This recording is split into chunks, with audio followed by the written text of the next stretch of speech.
know. I figured I'd pick up the camera because I'm feeling this. I don't know.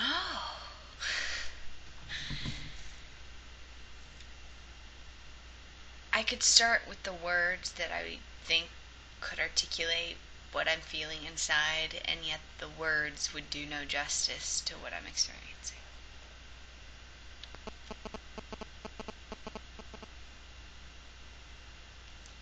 I'm seeing this world for what it really is.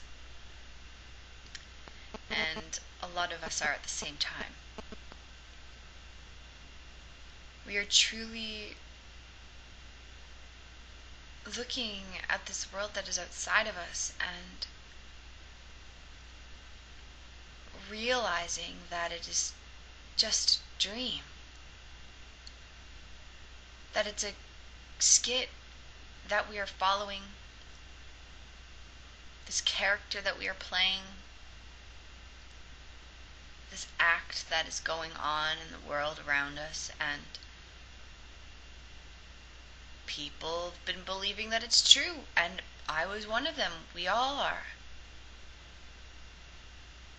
It seems so real because when you look outside of us, you see the houses and the cars and the people, and you see your body, and you see separateness, you see individuality, you see different personalities, you see conflict, you see anger, you see attack, you see sexuality.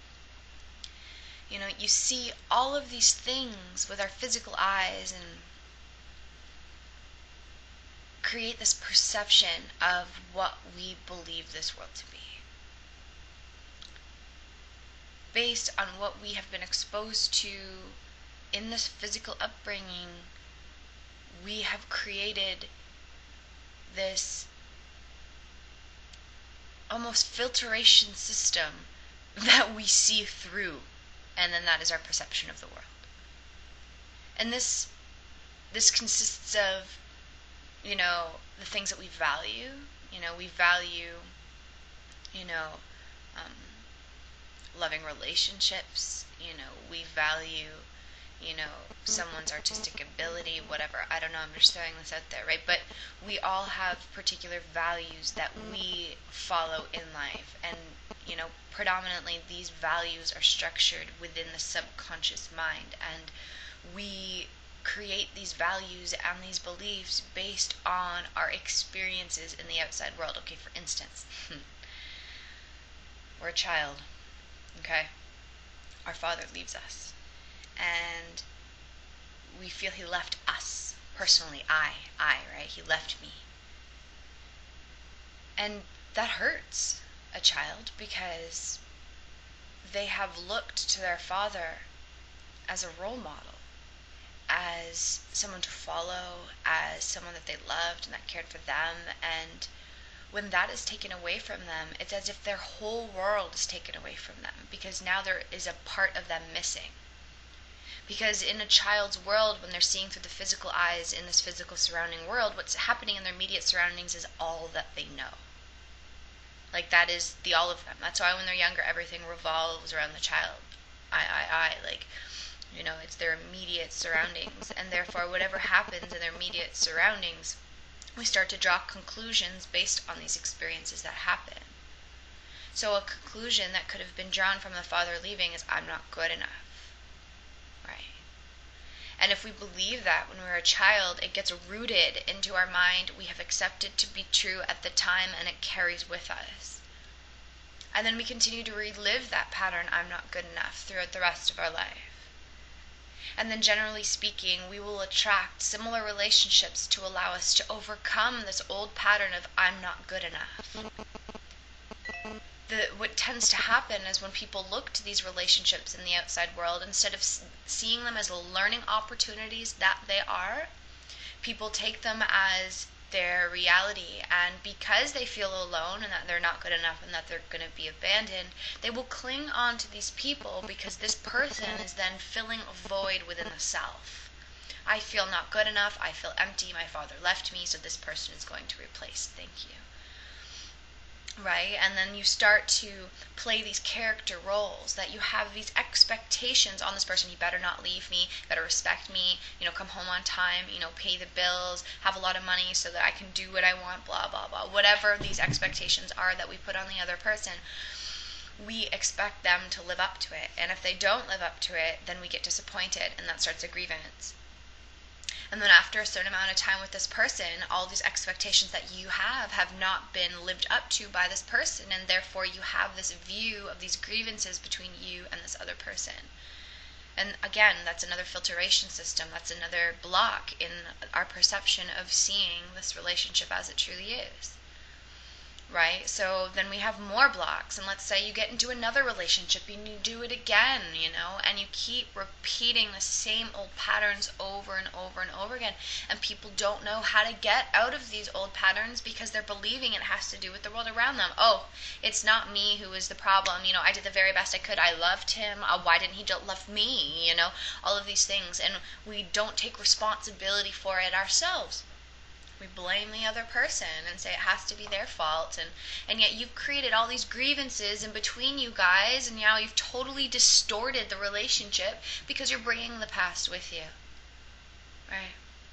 So what happens, this is one small instance of what we do with every single moment in our lives. And therefore, our relationship after relationship, event after event, scenario after scenario, we draw these conclusions in our mind of what we believe to be true based on what we've experienced. These beliefs stay with us. These conclusions that we have made stay with us. These values stay with us. And then we start to build our life in the external world based on those. Now, what I have realized within my own mind, through my own process of looking and questioning all those grievances, all those expectations, all of those self-doubts, all of those rooted beliefs of I'm not good enough, all of these things, I've questioned every single one of those within my own mind. And what happens after I have my willingness to look at them and to really, really question them? What happens is I always go back to the root cause of that thought that I have, I'm not good enough. And it will always carry us back to the point when we were younger and we had some experience where we declared within ourselves, I'm not good enough. And if we can allow ourselves to be carried within our own mind back to those points, then we undo it at its cause and the entire experience falls away. All that being left is the love and the forgiveness and the lesson that was learned. Now we can do this with every single experience in our life if we are willing to look at our own thoughts and our own mind. And what starts to happen when you have willingness, that's all that is needed. When you have this willingness, you are carried into the experiences in this outer world to allow you to question and reflect on what is going on in here. Be grateful for every lesson. Every person, every experience, every event is a lesson. It's for us to learn. Okay? All of it is for us to learn. And if we can look at these events, these situations, these relationships as an opportunity for us to learn about ourselves, then not only are we freeing ourselves from our own confusion of mind, judgmental mind, criticizing mind, saddened mind, guilt-ridden mind, whatever, our own mind, right? We also free them. We also free our brother. We also free everybody else in our experience and the world because we have been able to go within ourselves and free our own selves from our own troubled mind. Okay? And then what happens when you continue to go through all of these grievances, these expectations, these judgments, and allow them to come up so you can look at them and they leave, right? When you give yourself time to do that, right? What happens is you continue to clean out the closet, right? You're getting rid of all the junk, okay?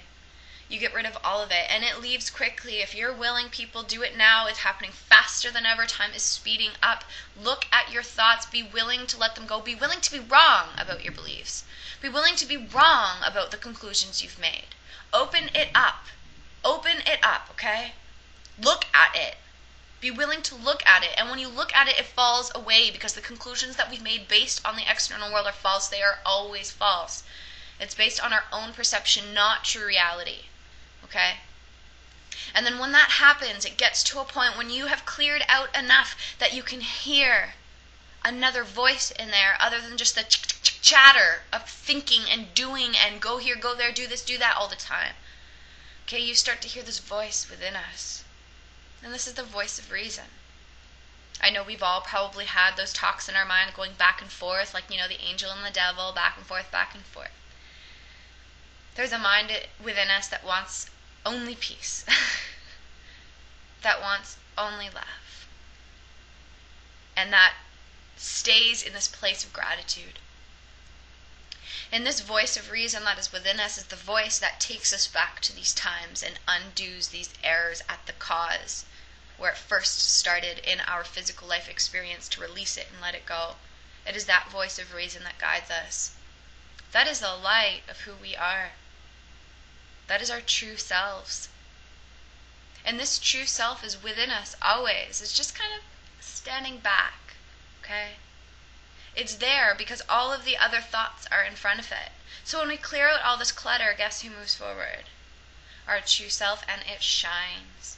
Some people call it our soul, our higher self, the Holy Spirit, Jesus, right? You can call it whatever you want, divinity. You can call it whatever you want. Voice for God, right? It doesn't matter, but there is a voice within us that guides us and carries us home.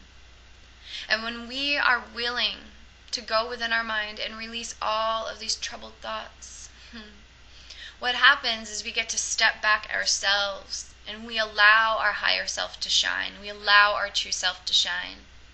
It speaks through us, it guides us, it loves us, and it shows us what true reality is. And what true reality is that we are all souls. Okay? We have chosen to experience what it would be like to be separate from one another. So we've experienced these separate bodies, these characters, playing these character skits in this dream that feels very friggin' real. Okay? Just like when we're sleeping at nighttime, if we're in the dream itself, we don't know we're dreaming until we wake up, look back, and go, oh yeah, that was a dream. It's the same thing right now. We are dreaming, and yet we have forgotten. It's because us as souls are that mighty powerful, and our Creator, God, whatever you want to call it, right, is almighty powerful. This physical world that we have created together, we've co-created this physical world. Everything, the Facebook, the computers, the technology, the buildings, the architecture, the sciences, the medicines, this has come from us co-creating with one another what it is that we wanted to see in this physical world, and here it is. We see it now. It's amazing. And this was made from the mind that is separate from our Creator. This is the one that is made from the mind that dives into knowledge and analytical stuff, questions, school, inundation of knowledge, right? The thinking mind. And although brilliant, right, it's a peak. We've hit our peak in human society. And we recognize that this mind that is also so brilliant, hates us. And it creates the dualities, the wars, the sins, the death, the hatred, all of this stuff. Okay? And this is the mind that is the one that sees through the filtration system of perfect perception. Okay? We are seeing through the eyes of perception when we believe this physical world to be true. We are seeing through the eyes of true reality when we know it not be true, but that it is a dream. And therefore the only thing that we look to in our brothers is the light that is within them, because we are the light ourselves. And as we clear out our mind and all of the thoughts that we think, all that remains is the light. And then this is the light that we see in our brothers, and we share it and give it to them because this is what is real. This sight, this vision is what brings forward the peace and the love that we are, because now we are all the same. No longer are we separate bodies, having separate jobs, living separate character traits. We are all the same. Love, peace, joy, and we just want to come together and give to one another. This is true peace on earth, people, and it is found within ourselves. Be willing to go within yourself today and divulge all the negativity, all the darkness, all the folly thoughts. Be willing to look fear in the face, and as you look at the fear, it dissolves and it falls away. Allow your light to shine. Step back and allow your light to step forward. Be the love that you are. Be the love that we are, and allow yourself to become your best self today. I love you all. Thank you.